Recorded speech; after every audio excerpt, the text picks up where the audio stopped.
Transfiguration Sunday. And I think that it may be helpful to explain just what that means, because I was raised in the Baptist tradition, and Baptists don't really follow the lectionary or adhere to sort of a common calendar, except for Lent and Easter and Christmas. We share some scriptural texts and things, but for the most part, I've been here at Fort Washington for almost 6 months now. And there are some things that I'm still learning. I'm still learning how significant some of these events are in the life of the church and this church in particular.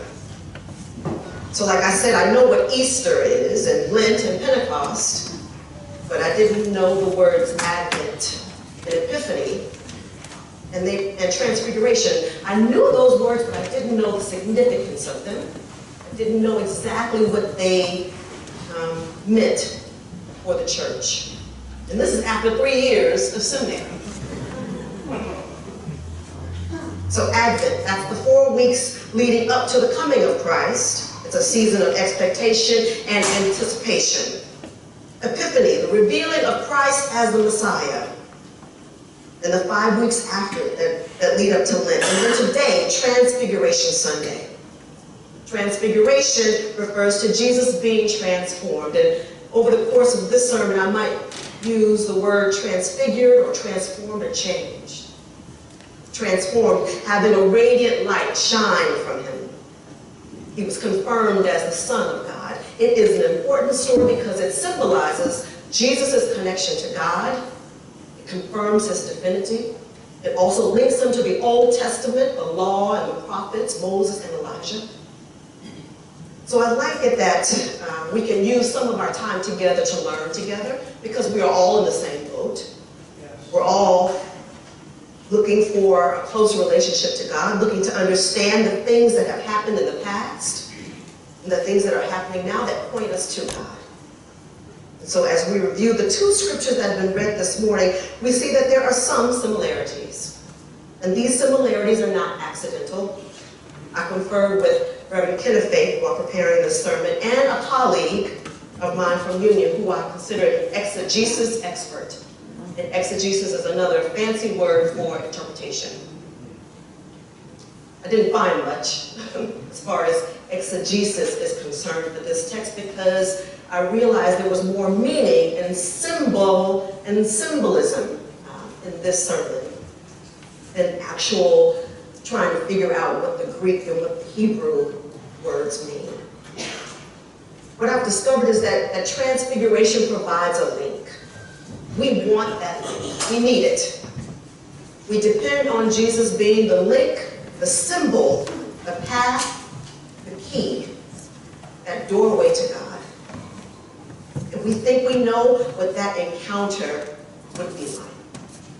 We think we know what it must have been like to have that encounter with God and emerge radiant.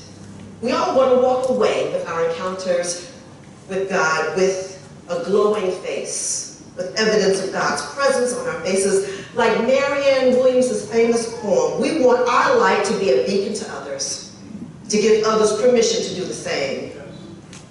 In both of the texts that we've read this morning, Moses and Jesus have a profound encounter with God, and they leave with evidence of that encounter. But the truth is, there is a price to pay for transfiguration. There is a cost for close relationship, for intimacy with God. When we look at the Exodus text, we see Moses emerge radiant from his encounter, his conversation with God, with the 2 tablets, the 10 commandments. But if we back up, and we read a little bit before the 34th chapter and the 26th verse, we see that this was Moses' second trip down the mountain. This was his second set of tablets, because he came down before. He saw Aaron and the Israelites worshiping and partying with the golden calf. He smashed that first set of tablets in anger, and then he had to go back up to the mountain, calm God down, calm himself down, and then he had to get the commandments transcribed again.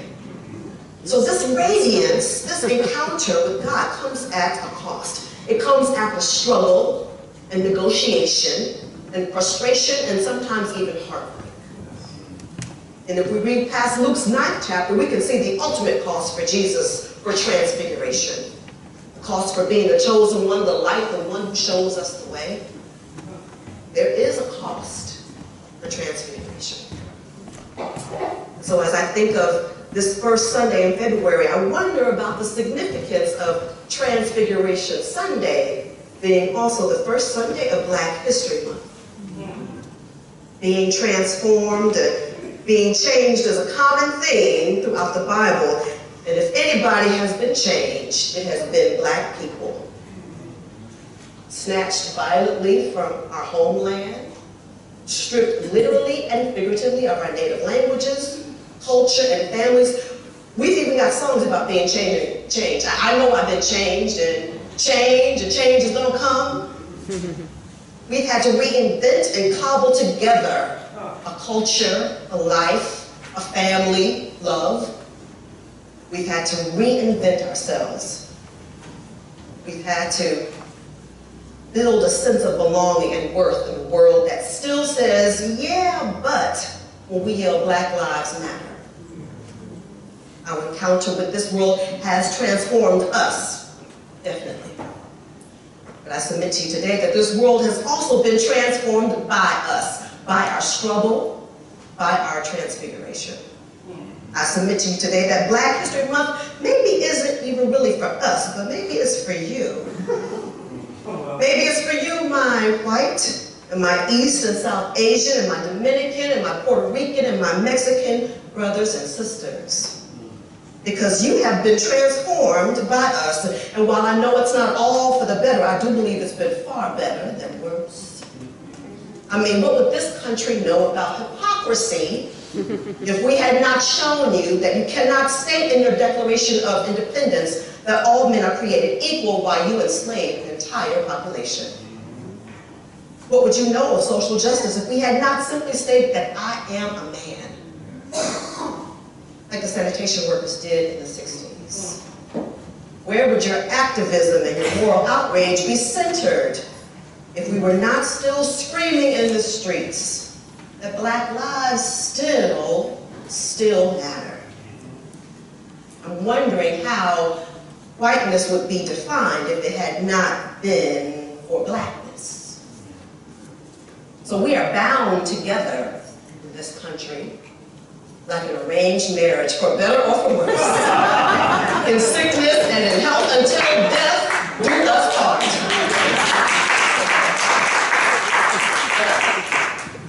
So we better learn to get along. So the good news of all of this is that your encounters with others, my brothers and sisters, have made you radiant. They've transformed you. You know that there are spaces that you cannot go anymore because people will react in the same way that people did when they saw Moses' face, angry and afraid. You know, you can't discuss politics when you go home for the holidays, or when that crazy uncle comes over, because you have been transformed by your proximity to others, just by virtue of living and traveling and working and eating and worshiping with those who do not look or think, or behave, or love like you. I told you my hype man was here. Our encounters with others have changed us, I believe, for the better. But I was not aware of even my own ableism until I had classmates at Union who were struggling with the door that I found very easy to open. I didn't realize that the state-of-the-art campus that my son will attend next year is almost completely inaccessible to those who have walkers or wheelchairs. I didn't realize until I saw it, until I was in proximity to a young woman who had to precariously negotiate the steps that my son and I ran up and down since he was in kindergarten. So yes, there is a cost for you, there's a cost for us, all of us, for our transformation. And in our attempt to get along, and maybe because it gets weary to always be the one who has to be the standard bearer, who always has to be the stick in the mud, sometimes we may feel the urge to hide our transformation, to hide our radiance, to hide our proximity to God. You don't want everyone at the office to think you can't take a joke, so you don't say anything when the guy who thinks he's funny, but really isn't, tells a joke about his gay neighbor or the Flint water crisis. You put on a veil. Jesus' face changed while he was praying, but the Bible doesn't say whether or not he had the option to put on a veil or to cover his face. I would imagine, based on his knowledge of what was to come, that even if he could have, he wouldn't. Moses, on the other hand, hid his radiant face with a veil. He didn't trust the people to get over their fear of his wondrous encounters with God. They were afraid to come near him, but from the way the verse is written, it seems as if he was still able to talk to them for just a bit, uncovered about what God's plan for them was. And most importantly, he removed that veil when he went in to speak with God. Because God can see through any and all veils that we may be using to hide behind. The veil of busyness or anger. God sees through the secret shame that we don't even visit, even in our dreams. God sees through the lies that we tell ourselves and believe. I'm going to lose weight this year. I'm not going to spend so much money on lunch. From now on, I'm going to bring my lunch to work and save that money. God sees through all of those things. God sees through the hurt that makes us lash out at those we love the most. And the hurt that makes it difficult to look in the mirror and say, I love you. The thing that looks back at us. So take the veil off. Come to God like Moses with all your shortcomings and frustrations. God can handle them. Emerge radiant for all the world to see. And like Jesus was and is, remember that you are connected to a huge body of believers, past, present, and future. Be comforted by the fact that we are all in this together.